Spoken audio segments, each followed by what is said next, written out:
más largo del planeta, caído en la más oscura decadencia económica y moral para la supervivencia, aparte del mundo, en ambientes pantanosos con poco oxígeno, porque repito, dice Karaganov, Dios no lo quiera, no querría que cometiéramos el pecado, ni siquiera el pecado de lanzar ataques nucleares contra varias partes de Europa.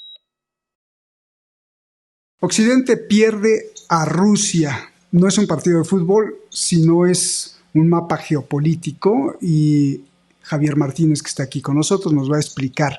Occidente pierde a Rusia, pero ¿quién gana a Rusia? ¿Quién se la queda?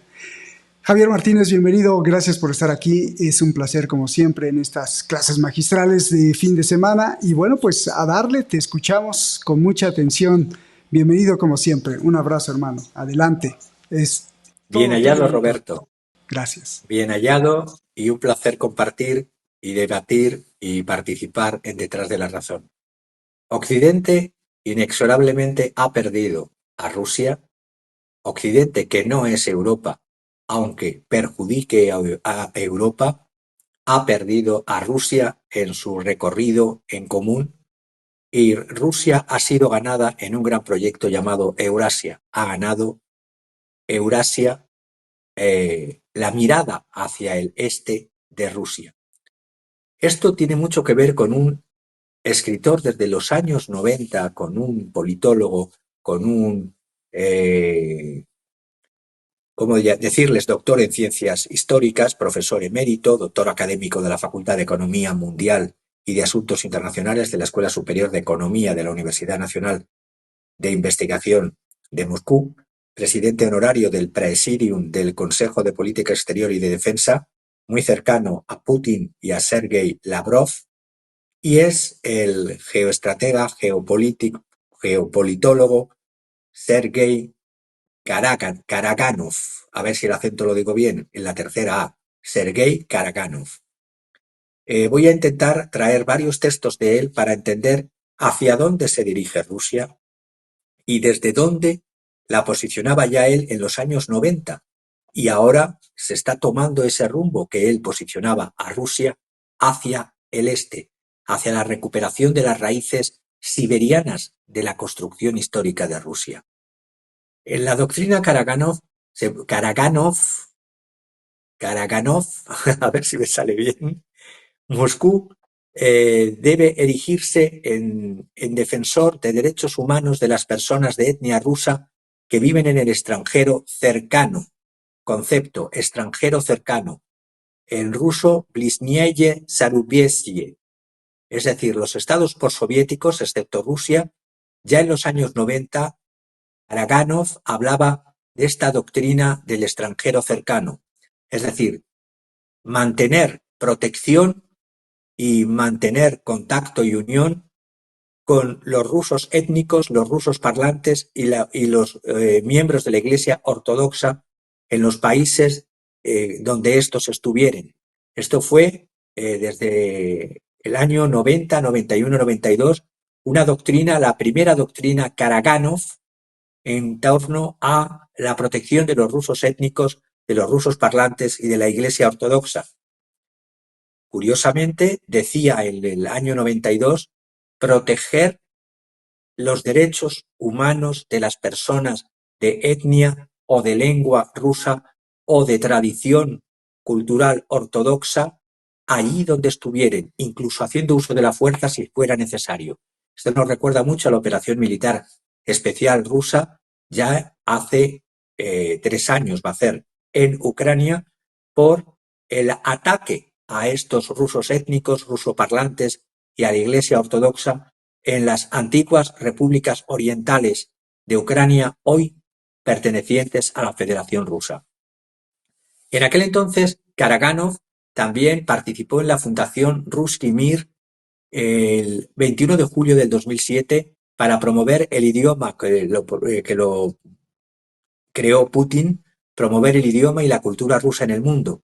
Era la manera de hacer honor a una lengua, a una cultura y una tradición de un pueblo que durante los años oscuros de la caída de la Unión Soviética y los gobiernos de Yeltsin y de Gorbachev cayeron en lo más profundo y en lo más bajo de la historia rusa, era recuperar el alma de la cultura, de la tradición, de la identidad rusa, con un concepto que querían ir hacia la Pax Rusica, la paz rusa, como desde el occidente se hablaba de la paz americana. Y era un concepto también del siglo XIX en relación a otros pueblos y otras culturas. La hispanidad, que se celebra en español, el Deutschtum, que se celebra de la lengua alemana, y empezaba ya un concepto en los años 90, Karaganov, que era el eurasianismo que ya estaba presente. Estaba hoy leyendo un libro de los años finales de los años 50, un libro de historia de Rusia de Krakowski, y en este libro de historia de Rusia del año 52, una segunda edición del año 60, termina con Brezhnev, la historia de Rusia, ya hablaban de eurasianismo. Este retomar las raíces euroasiáticas de Rusia, este acercamiento de una Unión Económica Euroasiática, UEE, con la iniciativa de la Franja y de la Ruta de China con el BRI, tiene mucho que ver con el vuelco definitivo dado, con la mala ruptura con Europa provocada no ya por la guerra en Ucrania, esto viene desde finales de la Unión Soviética, es el intento por parte de Occidente de destruir la identidad y la nación rusa.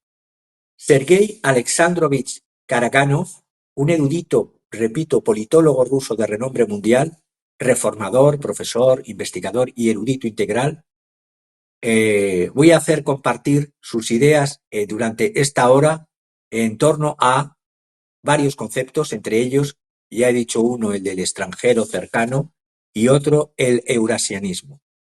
Un país amigo, define Karaganov, es aquel que no está en el bando antirruso. Define 3 categorías de países: países amigos, países enemigos y países mayoritarios.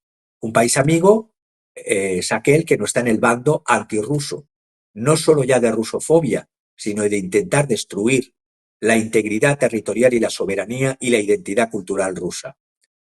Hay muchos, ya sabemos, en Occidente. Occidente intenta privar a Rusia de la simpatía y de la cooperación de los otros países, los países amigos y los llamados países mayoritarios. Y estos países mayoritarios son aquellos que están despertando frente al predominio y el sometimiento de Occidente, que dura ya más de 500 años. El predominio de Occidente fue a principios del siglo XV y ha durado hasta el siglo XX, final estertores en el siglo XXI. Para esta mayoría de países mayoritarios, como es India, Irán, China, Corea, la gran mayoría global son esta gran mayoría de países que ahora se están liberando del yugo occidental, pero en gran medida porque primero ya lo intentó hacer la Unión Soviética y fracasó, y luego Rusia ha derribado los cimientos de un unipolarismo occidental, de dominación occidental de 500 años. Este unipolarismo y dominación occidental de 500 años se basaba y se basa, hasta ahora se ha basado, en la superioridad militar, sobre la que se construyó el dominio económico, político, ideológico y cultural que ha permitido a Occidente saquear al mundo entero. El ataque actual de Occidente contra Rusia es una historia mucho más profunda que rusofobia, que simples desacuerdos. Tiene que ver con un trasfondo histórico más grande, que lo vamos a intentar ver.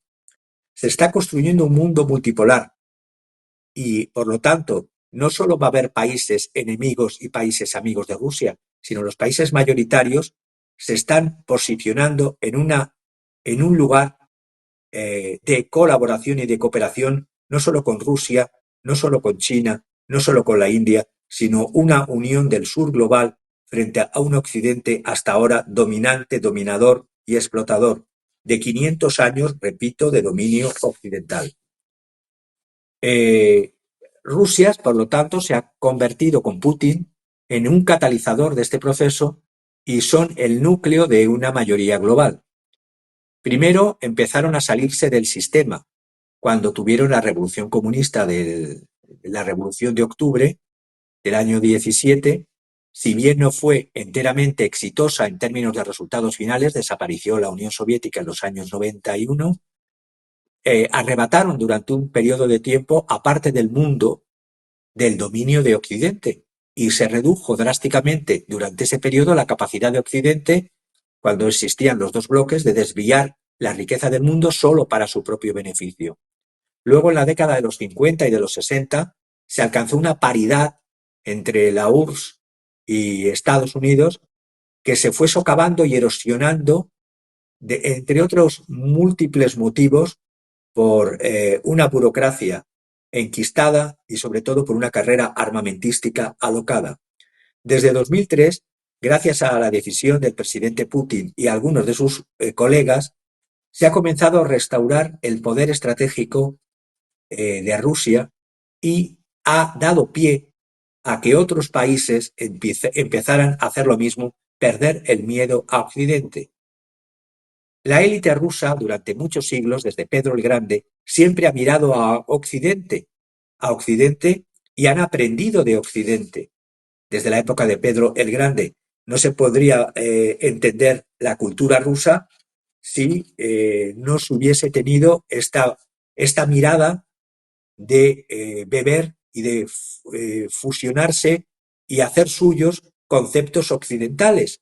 No se podía entender la literatura de Tolstoy, de Dostoyevsky y de tantos otros, de Boris Pasternak, sin esta mirada hacia Occidente.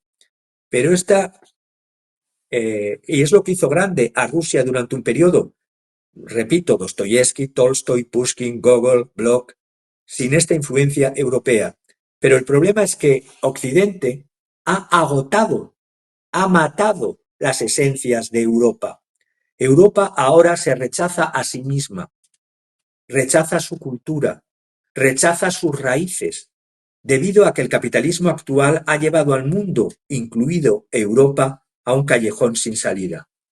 Las élites europeas de Bruselas, de la Unión Europea, han iniciado un abierto proceso de desintegración de la sociedad y un rechazo manifiesto de los valores y conceptos básicos históricos de Europa. Occidente no es Europa y es bueno que haya habido para su propia supervivencia, la de Rusia, esta ruptura, mala ruptura con Europa por parte de la estupidez de Occidente. Sin embargo, todo esto se originó dentro de la sociedad, no ha sido impuesto. Europa está bajando el telón de acero por su parte, es decir, hay un telón de acero construido desde Bruselas hacia Rusia. Y para Karaganov no hay que tenerle miedo. Les invitan a ir a Rusia, que no tengan miedo de Rusia. Pero entre el círculo de políticos, académicos y personas cercanas al poder, en la Europa bruselense, y todos sus secuaces tienen miedo fisiológica y práctica de acercarse a Rusia. Hay algunos países de la Unión Europea que no tienen ese miedo, y determinados gobiernos de la Unión Europea como Italia, Eslovaquia, Hungría, existe un interés genuino entre la gente común por continuar los lazos y los contactos con la cultura rusa y por incluso aprender ruso. En primer lugar, ha habido una profunda penetración cultural de este tipo a lo largo de 300 años. Ha habido una interpenetración, repito, entre Europa, que no Occidente, y Rusia durante 350 años. Todo esto se ha roto ya. Bruselas ya no es Europa, es la anti-Europa, es la post-Europa. Y por lo tanto se está gestando esta polémica. De todas maneras, si leemos las obras, por ejemplo, las de Dostoyevsky, en el mismo Crimen y Castigo, se ve la polémica que ya existía en el siglo XIX entre los eslavófilos y los occidentalistas. Los occidentalistas creían que tenían que seguir bebiendo las fuentes solamente de Occidente, mirar hacia Occidente para engrandecer a Rusia. En cambio, el propio Dostoyevsky pensaba que Occidente estaba entrando. Me voy a una obra de Dostoyevsky, El diario de un escritor.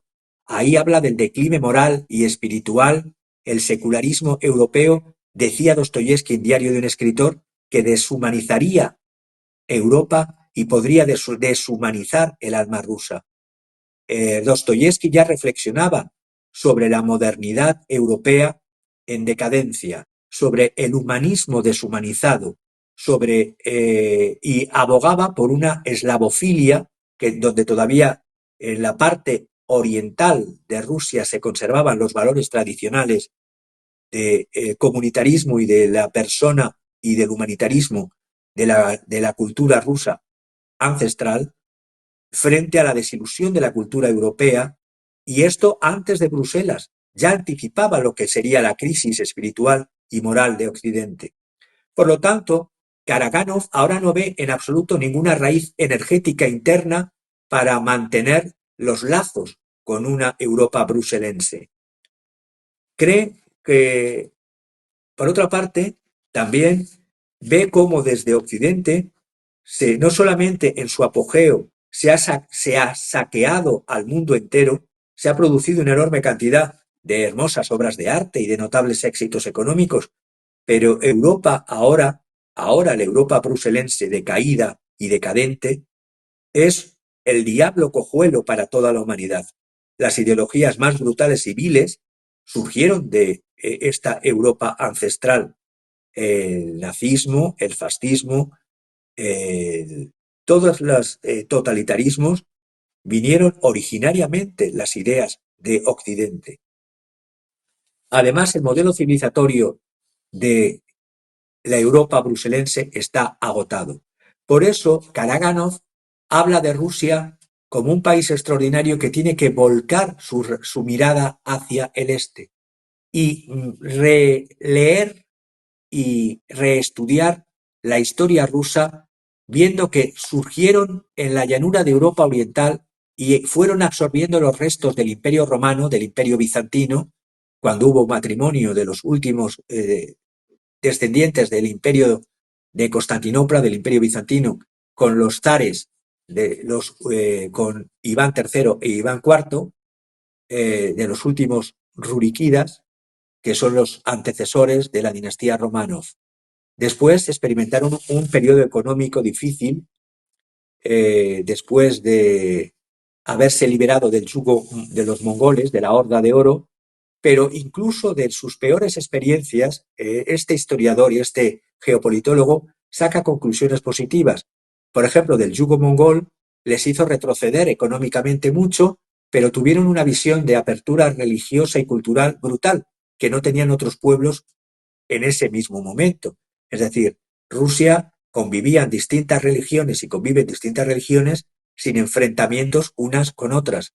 Ciertamente conquistaron nuevas tierras, sobre todo desde el siglo XVI, en el este y en el oeste, absorbieron en las conquistas las culturas de Oriente sin establecerse un racismo como en Occidente se ha establecido una primacía racial siempre, ya viniese por la parte francesa, por la parte anglosajona, por la parte británica, para ser más concreto, o neerlandesa, o por otras latitudes.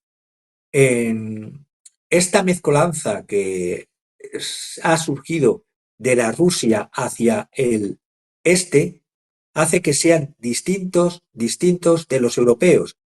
Pueden ser europeos en cuanto a, o creían que eran solamente europeos los occidentalistas, desde un punto de vista de lo que les trajo de riqueza y de mezcolanza cultural desde Pedro el Grande. Pero este concepto de apertura cultural, religiosa y espiritual rusa viene de Oriente, y en esa parte son europeos por un lado, como el propio símbolo de Rusia, que es el águila bicéfala, que tiene dos garras, en una garra tiene el orbe y en la otra garra tiene el cetro, en el cetro mirando hacia Occidente y el orbe mirando hacia Oriente. En la historia de Rusia, además, hay figuras que se están recuperando para rememoriar y resignificar el futuro. Se tiene que beber en las fuentes del pasado.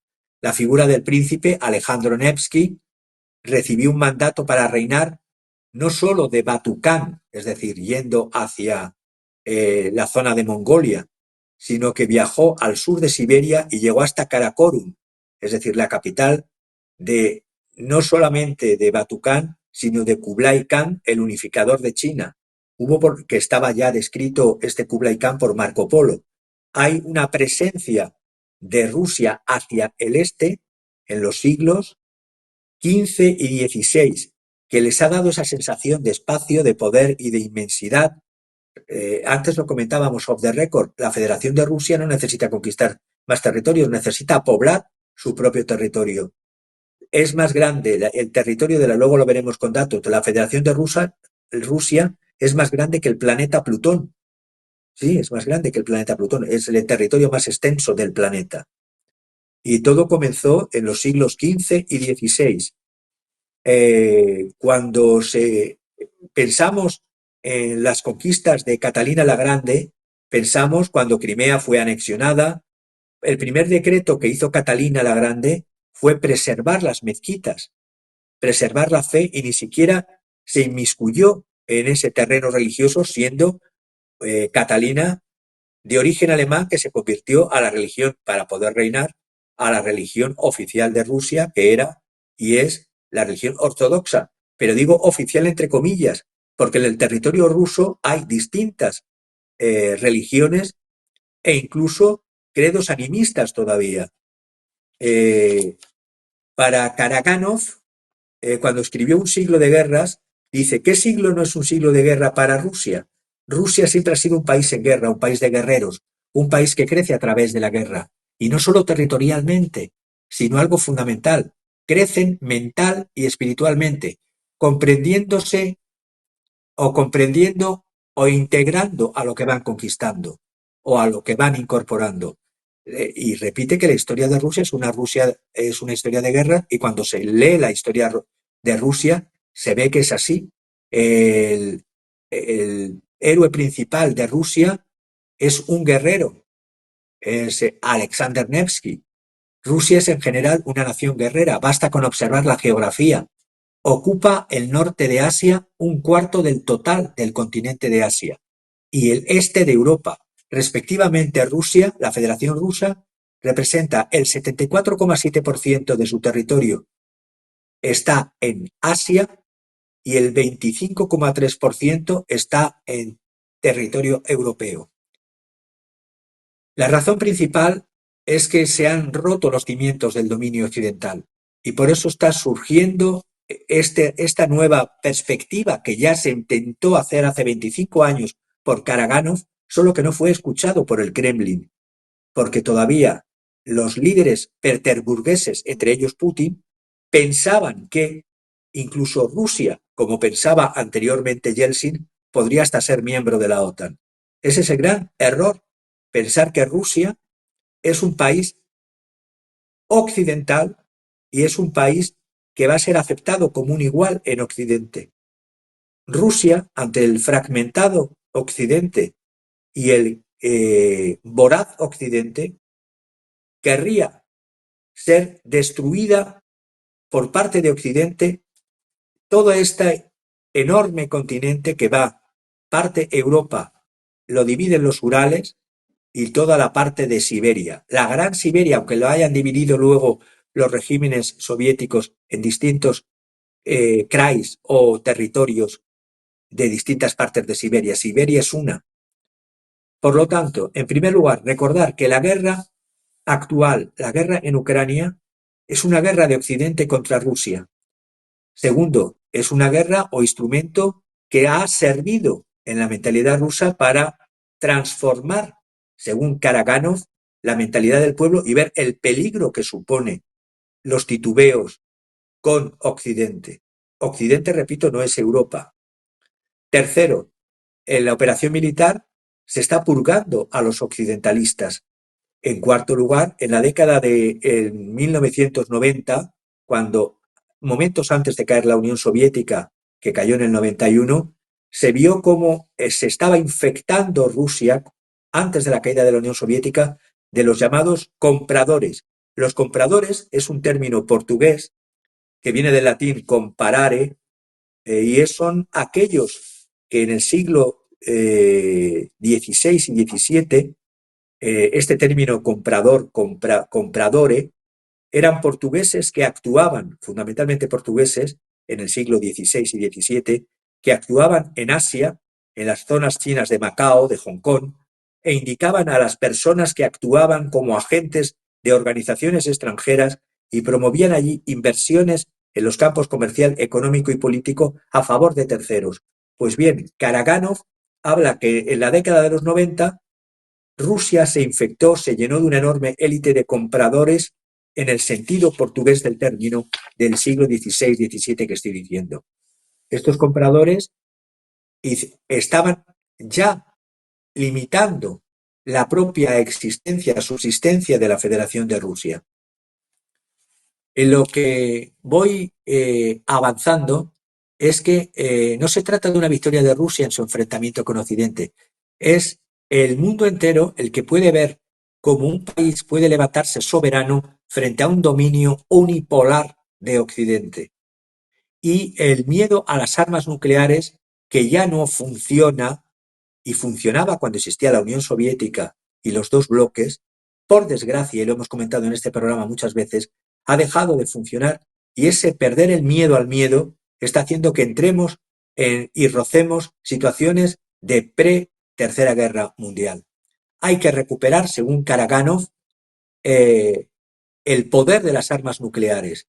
Y dice algo muy importante y que pone los pelos de punta, y dice, debemos reinsertar de alguna manera esta red de seguridad nuclear en el sistema internacional, dice, revitalizar la disuasión nuclear, porque, repito, dice Karaganov, Dios no lo quiera, no querría que cometiéramos el pecado, ni siquiera el pecado de lanzar ataques nucleares contra varias partes de Europa, para sobrevivir como Estado-nación soberano.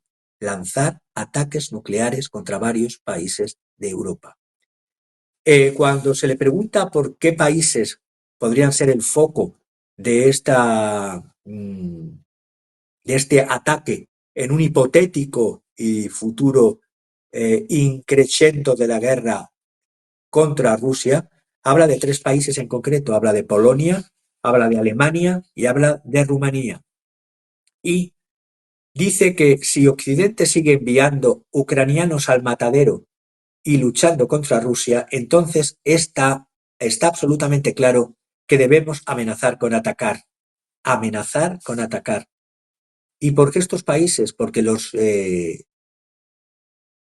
salen, evidentemente, la mayoría de las tropas de estos países, de Polonia, de Alemania y de Rumanía, y porque históricamente el Karaganov, hablo de lo que dice Karaganov, no lo que dice Javier Martínez, los rumanos lucharon en el sur y destruyeron Crimea durante la Segunda Guerra Mundial, coaligados a los nazis alemanes. Los alemanes ya sabemos lo que supuso la Gran Guerra para la Gran Guerra Patriótica para Rusia y las bajas de Rusia. Un país que además Alemania gestó las 2 guerras mundiales. Y cuando habla también de Rumanía, es porque Rumanía, en la Operación Barbarroja y la campaña del Mar Negro, la Alemania nazi se coaligó con la Rumanía, con la Italia fascista y con Bulgaria en una coalición en contra de Rusia y sitiaron, curiosamente, otra vez, siempre han estado Occidente por arrancar a Rusia Crimea, por arrancar a Rusia del Mar Negro.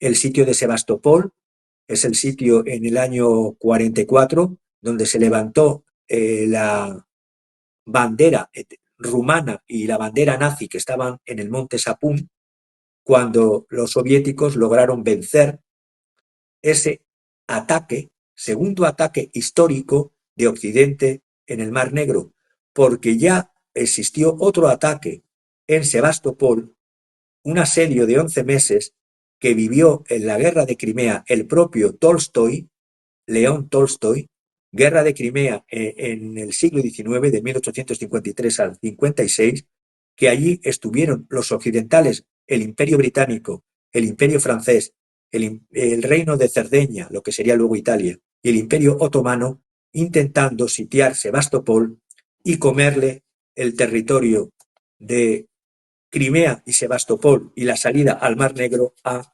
Rusia desde el siglo XIX. También habla de crear una tercera capital, aparte de Moscú, San Petersburgo, crear una tercera capital en Tobolsk, que es la antigua capital histórica de Siberia, y restablecer un eje oriental importantísimo para la supervivencia y la renovación de Rusia. No solo es necesario, dice, sino también beneficioso e inevitable. Pero no solo Siberia, sino también los Urales y Siberia. Y concebir Siberia como se concibió desde el principio de las crónicas siberianas en los siglos XVI y XVIII, como aquellos no conquistadores a la manera de los conquistadores portugueses y españoles en las Américas. En esa misma época, en la parte de Rusia, se hacían unas conquistas no por la fuerza meramente de las armas, sino por colonos que se iban instalando e iban intercambiando las pieles de esos países siberianos y de esos pueblos siberianos contra la tecnología y contra tecnología, agricultura, defensa de los enfrentamientos de unos contra otros que tenían allí. Estoy pensando en la figura de Yermak Timofeyevich, líder popular y atamán cosaco, uno de los primeros exploradores de Siberia, en el año 1585, mientras que se hacía la gesta de las Américas por parte de España, Portugal, luego Inglaterra, luego Holanda y la parte que lo intentó Francia en Canadá. En la Rusia de aquel entonces, su gesta era hacia el este, hacia Siberia. Rusia se convirtió en un gran país solo y cuando este Yermak, a instancias de Iván el Terrible, e incluso sin su férrea orden, y luego después bajo el zar Alexei Mikhailovich, y luego Pedro el Grande, ya de los Romanov, los anteriores eran de los Rurikidas, se dirigieron los rusos viajaron desde los Urales hasta el último extremo de Asia, en Siberia asiática, en la península de Kamchatka, en solo 55 años. En solo 55 años llegaron desde los Urales hasta el extremo de la península que veis allí de Kamchatka. Y por lo tanto piensa este autor que, caído en la más oscura decadencia económica y moral Occidente, ya no puede aportar nada a Rusia y Rusia tiene que mirar hacia Oriente, y no solo el lejano Oriente, como en un primer momento se pensó en las relaciones rusa y con China, sino hacia el desarrollo de ese territorio que tiene una población minúscula, no llega a los 7 millones, y por lo tanto dar estímulo por parte estatal a toda la parte occidental siberiana, central siberiana y del lejano oriente siberiano, y Siberia como un todo, y no mirarlo solamente como extracción de petróleo y gas, recordando que la región, por ejemplo, la región de una de ellas, de Tiumen, en pleno corazón de Siberia, contiene 2.000 millones de toneladas de turba. ¿Para qué sirve la turba? La turba es un material orgánico formado por la descomposición lenta de material vegetal en ambientes pantanosos con poco oxígeno. Se utiliza como sustrato de jardinería, de agricultura, para abonos o para combustible. Estas 2.000 millones de toneladas de turba haría que no solo los siberianos y los rusos y los países amigos se fertilizasen sus tierras, sino que podría poner fin al hambre mundial y fortalecer la seguridad alimentaria. Repito, el mayor yacimiento de turba del planeta, 2.000 millones de toneladas, en solo una región de Tiumen, en Siberia. Por lo tanto, Siberia es algo más que extracción de recursos minerales y riqueza mayor de recursos hídricos. Son de los mayores ríos de toda Eurasia. El Obi el Yenisei, el Lena, el Amur Daria, son los ríos más extensos que van de sur a norte, desembocan en el océano glaciar ártico, y toda esa riqueza hídrica, riqueza, ahí están los ríos señalados en color morado. El Obi, que tiene una bifurcación porque es Obi y Turks, el Ob Irtisk, para ser más pronunciarlo mejor, el Obi Irtisk, el Yenisei, que tiene la longitud de 5.544 kilómetros con sus afluentes el Angara y el Selenca, el Amur Argun y el río Lena. Por lo tanto, hay recursos para la agricultura y alimentar al planeta, con esta turba que hablo de solo en una zona Tiumen contiene 2.000 millones de toneladas de turba, que es fundamental para abono en agricultura. Luego, recursos hídricos, como ya en la época de los 50, en este libro que es del año 56, ya se hablaba cómo estaban haciendo obras en Eurasia por parte de Stalin. En este libro concretamente, que se llama, en el canto está, Historia de Rusia, y lo tengo desde la época de mi padre, porque es del año 56, yo ni existía, y ya se permitía en la España, sí, en España de la dictadura, un libro sobre la historia de Rusia, incluyendo los logros de la Rusia soviética. Año 56, editorial Juventud. Hoy día decir Juventud de un libro del 56 suena como así. Es mayor que yo ese libro. Luego hay recursos, cuando habla de la capital, aparte de los ríos y de hacer una tercera capital, se necesita invitar a población rusa que vaya a Siberia a desarrollarse y a trabajar, y a siberianos que vayan a Moscú, que haya atrayendo población a estas ciudades de Siberia. Siberia está despoblada, repito, y es una cuna de quitar el hambre, entre otras cosas, a la humanidad. Y hay ciudades que son desconocidas por mucha gente, como Krasnoyarsk, Novosibirsk o Minushinsk. Son ciudades que están en torno a estos ríos y son ciudades en donde podría establecerse una tercera capital de Rusia que conectase no solamente la conexión que existe del transiberiano, del transmanchuriano y del transmongoliano que se hicieron desde la época de los zares y se desarrolló en la época soviética, el gran ferrocarril más largo del planeta, el transiberiano, que va desde Moscú hasta Vladivostok, sino luego ramales que se hicieron en torno a Mongolia, el transmongoliano y el transmanchuriano, que unifican desde Moscú, desde San Petersburgo, Moscú, hasta el extremo oriente y hasta China. Pero hay que desarrollar todavía lineales en vertical, en lo que vemos en el territorio de Siberia, para comunicar los recursos y las poblaciones de Siberia con el sur, con las repúblicas caucásicas, con China o incluso con lineales de transporte multimodal hacia el Océano Índico y hacia el Golfo Pérsico, porque repito, es el país más extenso de la Tierra y es un país que la cegación o cegamiento de las élites sanpetersburguesas de Rusia durante siglos, que estaba bien que lo hicieran en el siglo XVIII, en el siglo XIX, en el siglo XX, cuando había que industrializar a Rusia, pero Rusia ya no necesita, ya no tiene que sacar nada positivo de un Occidente decadente. Al contrario, Occidente tendría mucho, si fuera Europa y no fuese Occidente, que coaligarse en una gran Eurasia para la supervivencia de las naciones europeas. Pero Europa se empecina en ser Occidente, se empecina en ser Unión Europea y en ser OTAN, y en estar en contra de Rusia, en contra de China, en contra de la India últimamente también.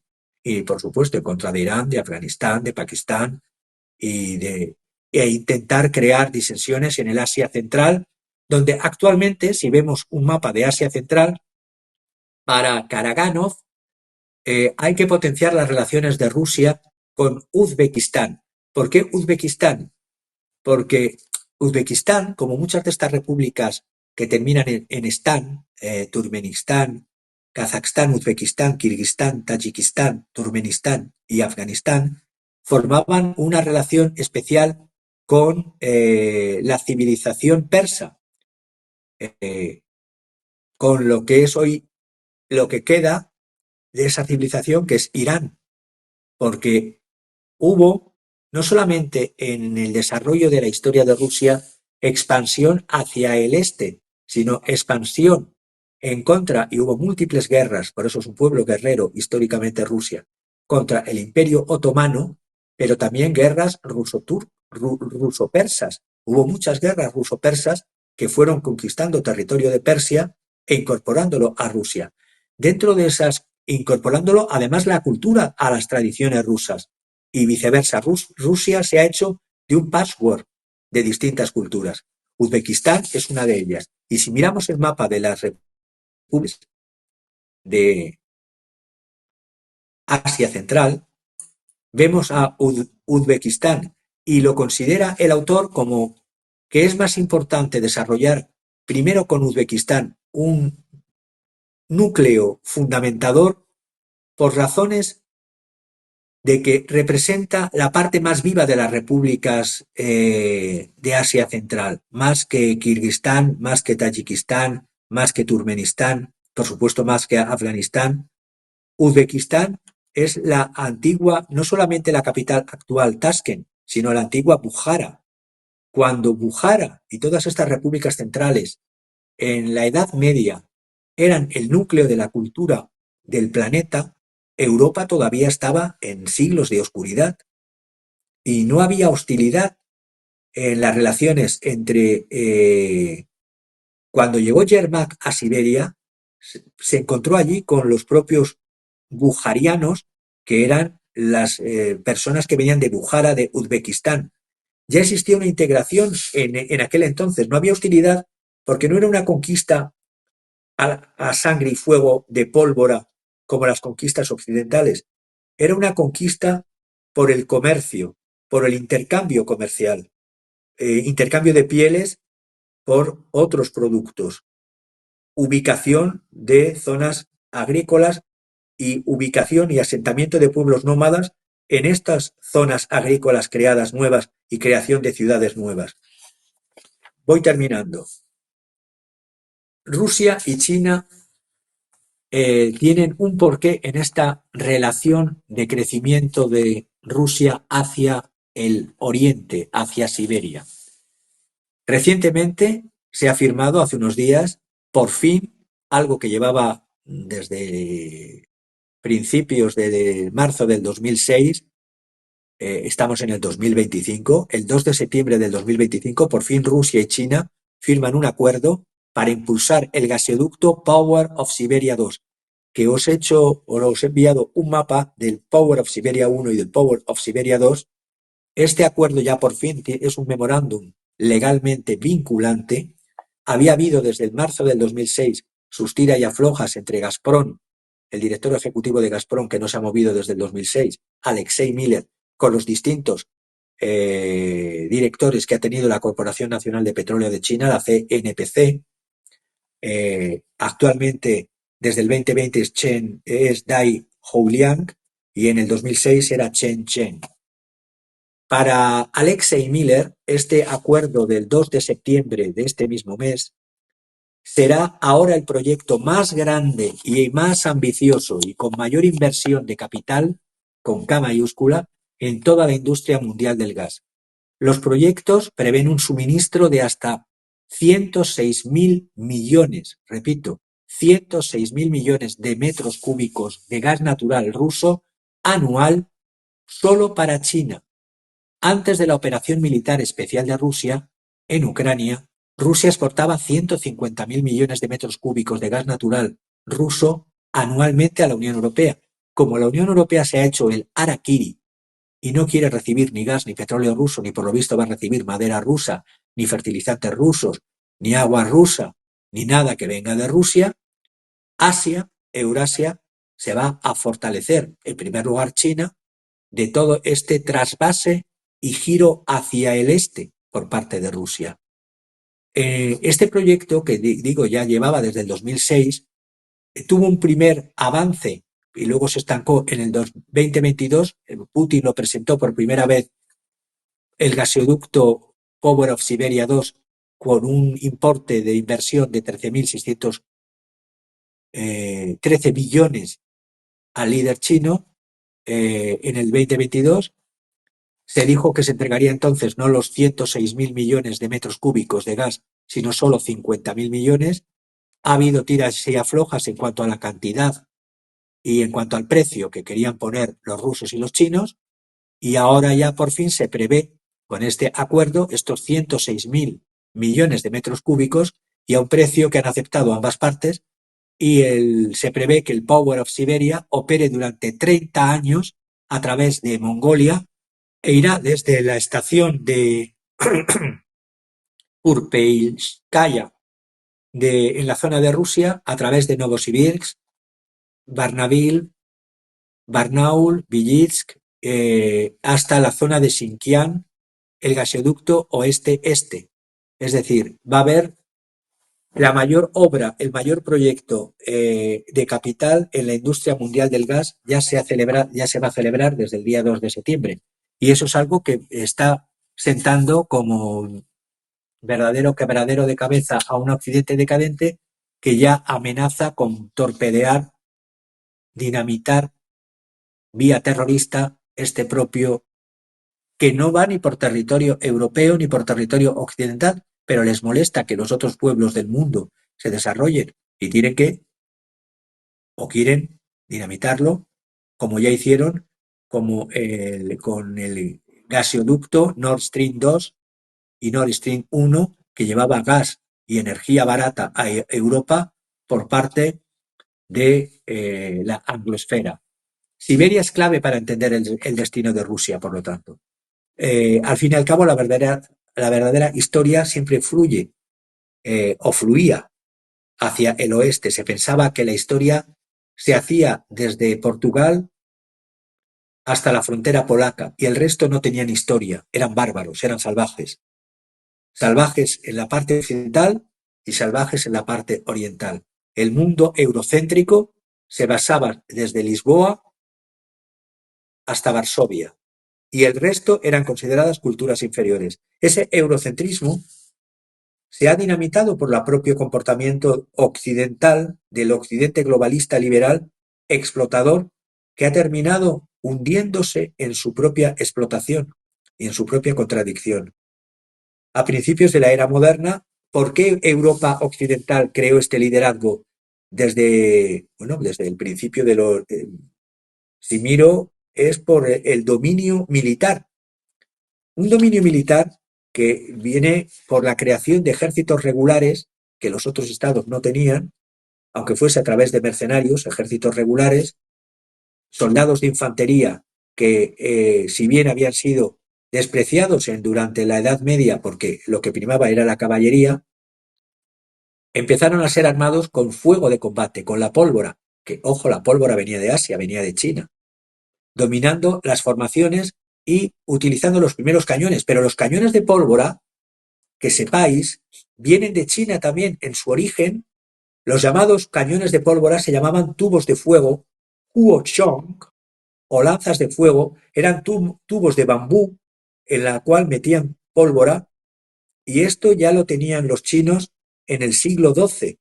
De los chinos, de la dinastía Song, llegó a la península ibérica, sí, a España y Portugal, y llegó con los árabes en los conflictos que teníamos entre islámicos y cristianos en la península ibérica.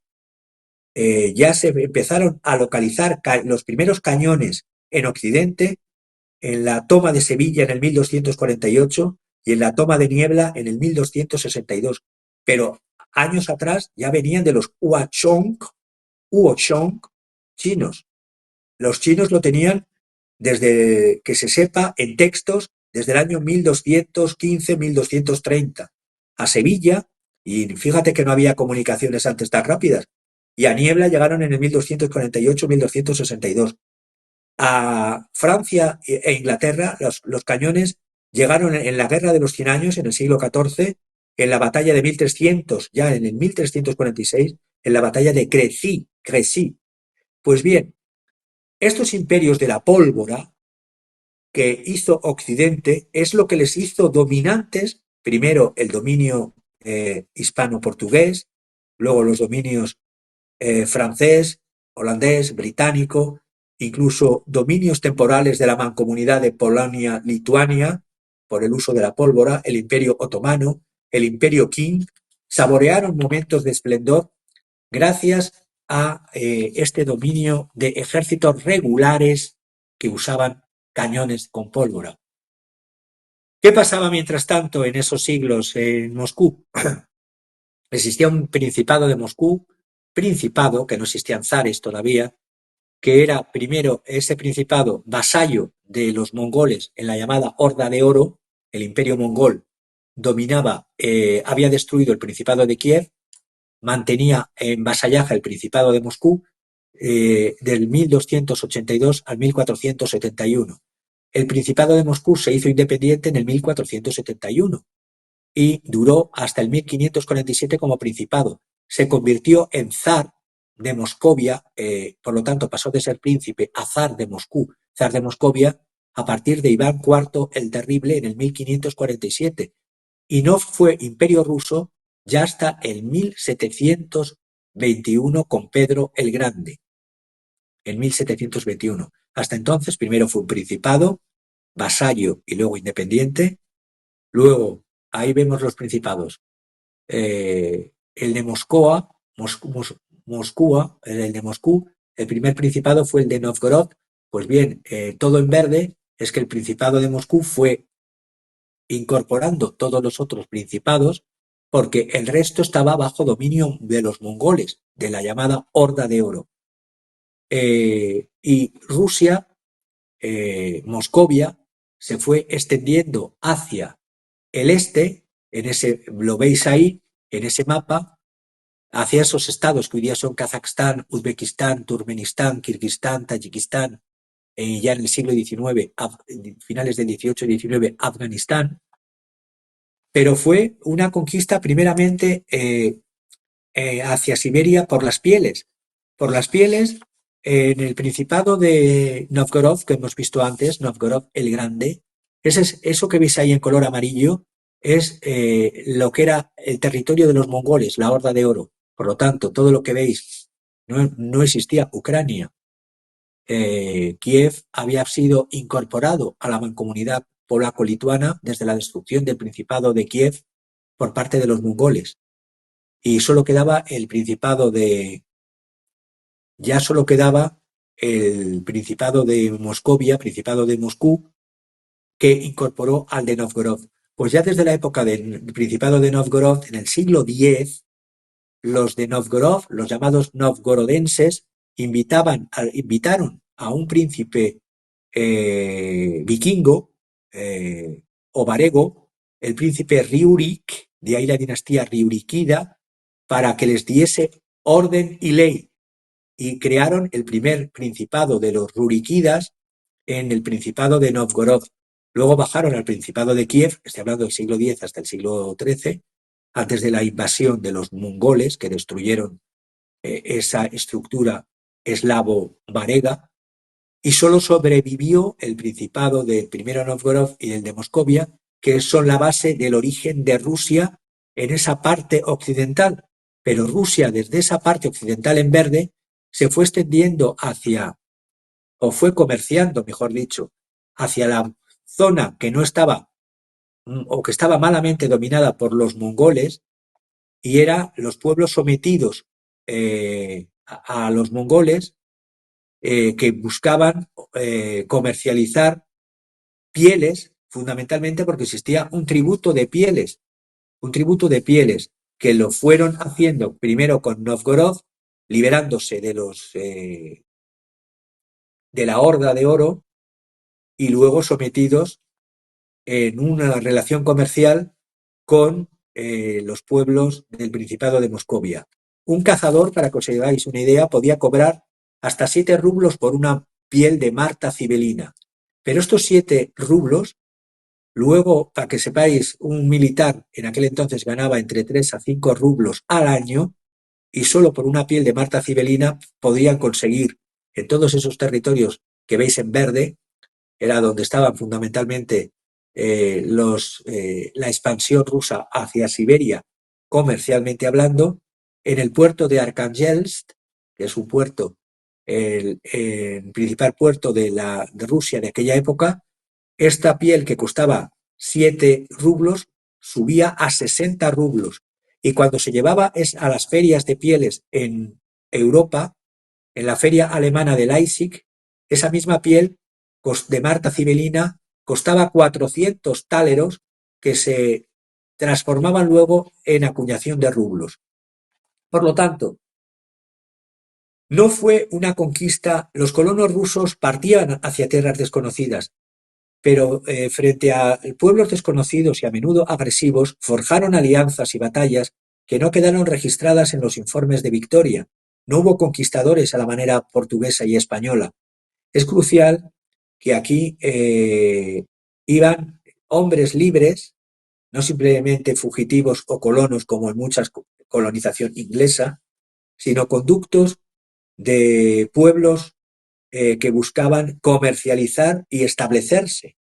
Y, por lo tanto, había tanto líderes o comandantes militares llamados voivodas, había cosacos reclutados, que los cosacos eran grupos y formaciones eslavas, que viene de casac, nómada, hombre libre, que servían a los como séquitos y caballeros, pero también iban campesinos que no eran siervos, que eran campesinos cultivables, que querían tener terrenos a cultivar en estas zonas de Siberia, junto con los locales de allí, y les enseñaban a cultivar algo que pueblos nómadas no estaban acostumbrados a hacer.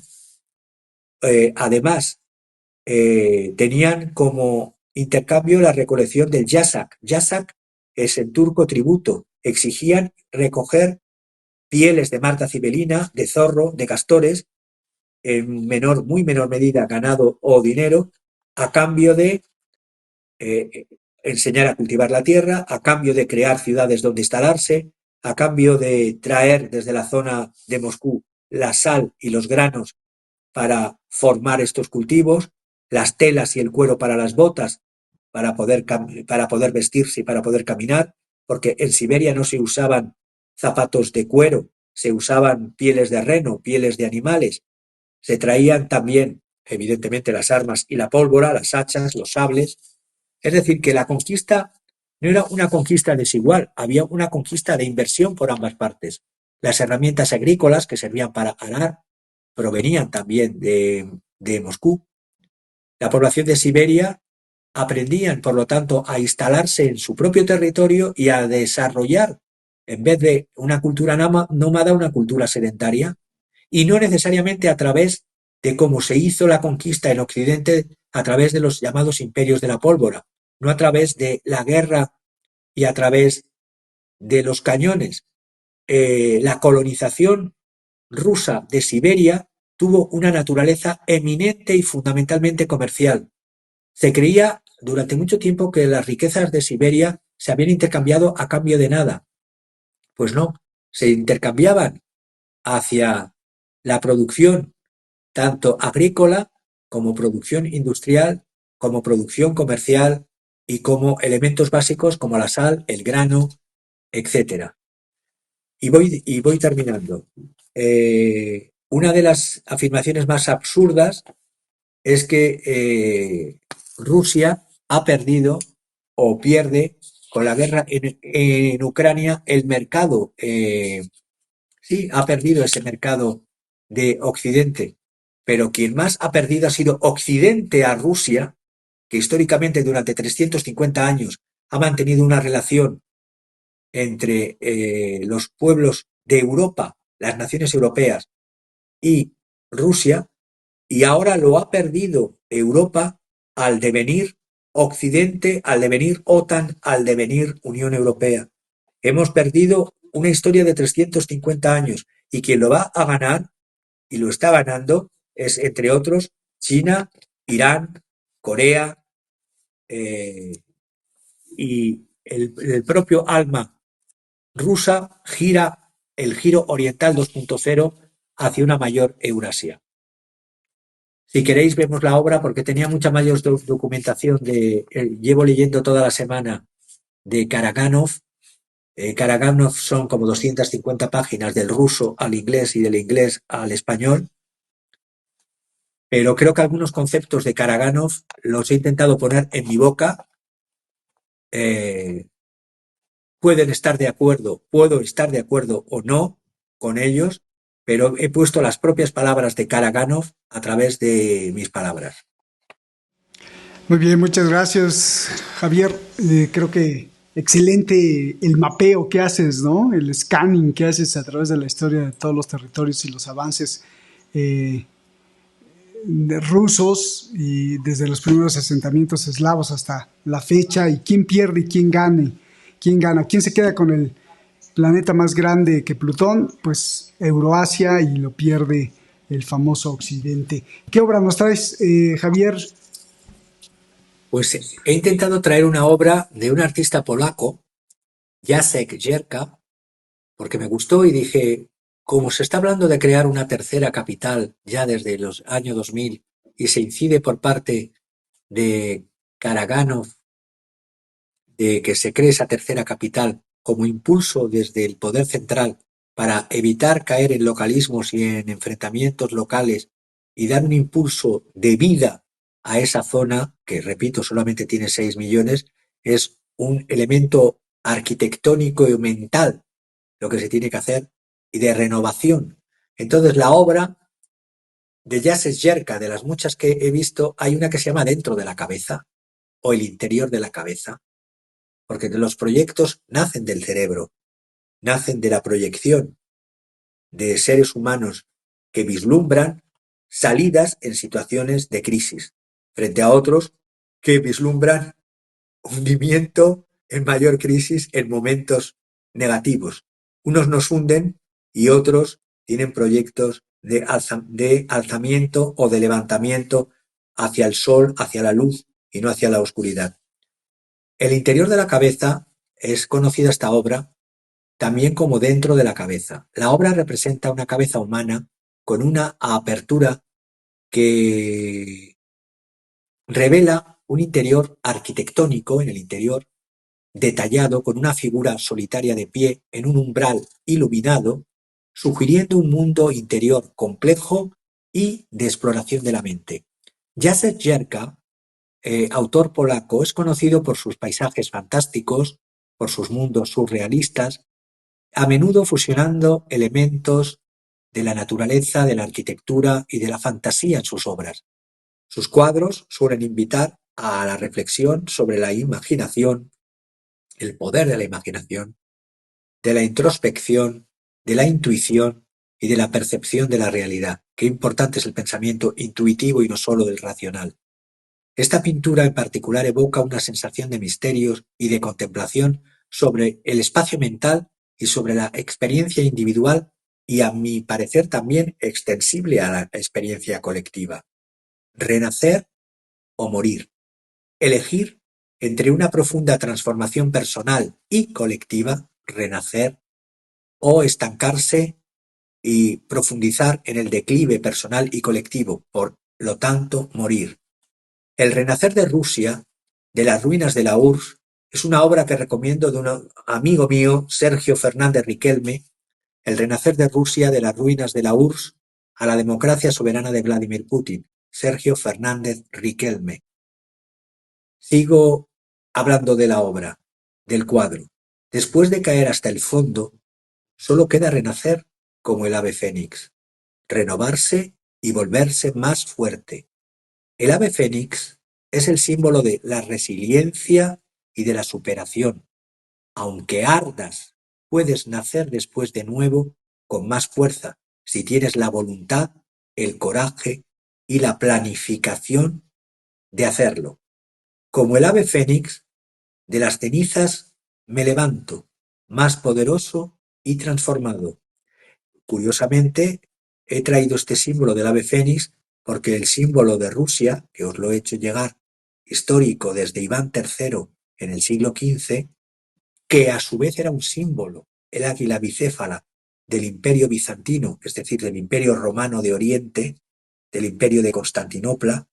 Moscú, al caer Constantinopla en el 1454, si no me falla la memoria, Moscú, como la última dinastía de Constantinopla, los Paleólogos, Sofía Paleólogo, se había casado con uno de los zares, se consideró que la continuidad dinástica de la segunda Roma, la primera Roma era la que cayó en el 474, si no me fallo, 476 después de Cristo.